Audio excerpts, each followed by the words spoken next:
Morning, pagpalang araw. Ito yung ating Expander Cross na white monotone. So, discuss natin yung difference niya sa normal na Expander.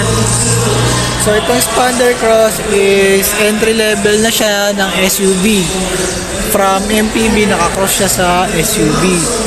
So, meron siyang LED na fog lamp.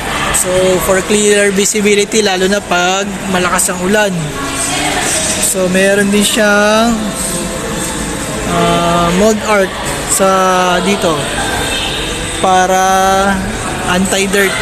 So, dito pupunta yung mga dumi niya instead dito kagad, unlike sa normal na Expander. Ito, may door garnish din siya, protection din sa dirt at saka sa gas-gas. So, kung makikita natin, keyless entry din siya. Yan. So, kumbaga parang may allowance ka. Unang tatama yung in case is itong door garnish. Tatama. And then may roof rail din siya. Yan, roof rail. Para so, pwedeng lalagyan ng mga kung ano-ano pwede nyo ilagay sa taas. Like mga bicycles, gano'n. And itong kanyang 8-inch LCD meter. Yan. Mas upgraded siya. And itong kanyang 4-stroke leather steering wheel. So for convenient use na rin. So mga function niya pwedeng dito mo nagagawin yung mga music, si Siri, yan, may voice recognition, may tawag ka, connect mo lang dito sa USB mo. Yan, naka smartphone display, pwede tayo connect dyan.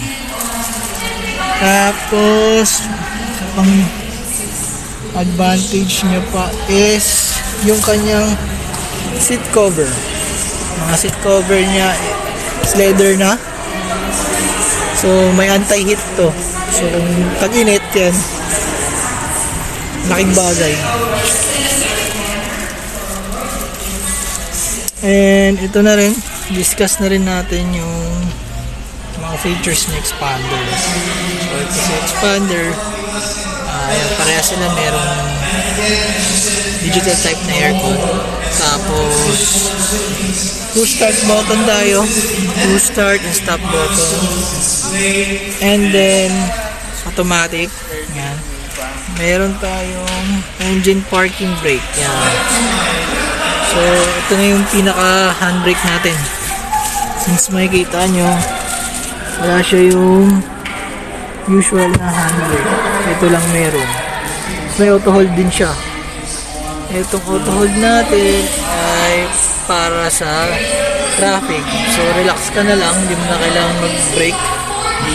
Mag-auto hold siya once na binitawan mo ang gasolinador. And meron din itong hill start assist. Meron din siyang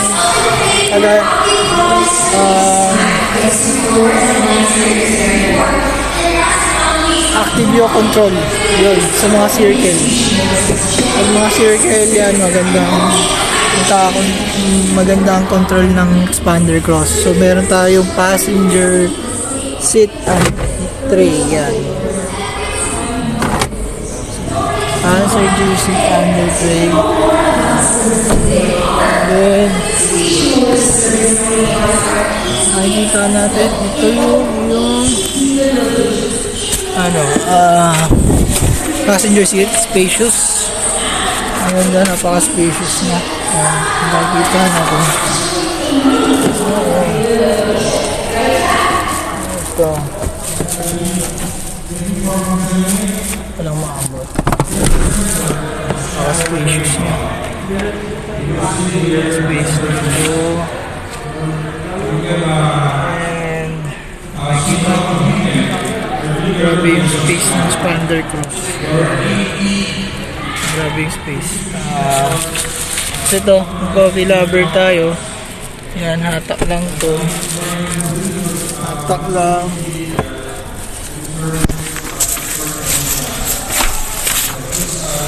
Akin lang natin. Ayan. Akin lang. Ayan. Para sa mga coffee lovers, yan. Or kung ano mang beverage na tayo, pwede natin lagay dito. Tapos, ito, meron din tayo rito. Yan. USB Type-C tsaka Type-A. USB charger. Pwede tayo mag-charge dito ng ating mga phones or any gadgets na meron pa tayo dyan. Okay. And then, pa tayo sa likod.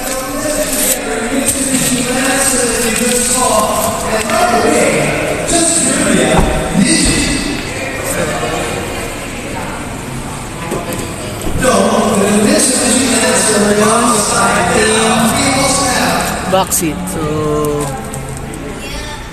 meron din tayong mga ano rito, lalagyanan ng beverage nyo. Yan, so yan lang siya. Dito lang siya inahatak. Kung gusto mo ibaba.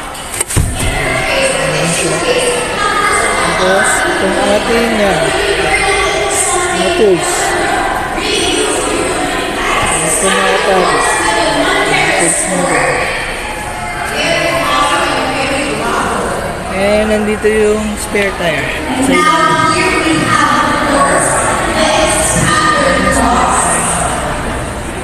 So, dito lang yan. Kung gusto natin buksan yung ating spare tire. Ayan. Baba lang natin yan. Ina-adjust lang yan.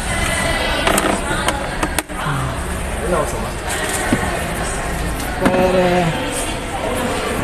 ibaba. Ayan.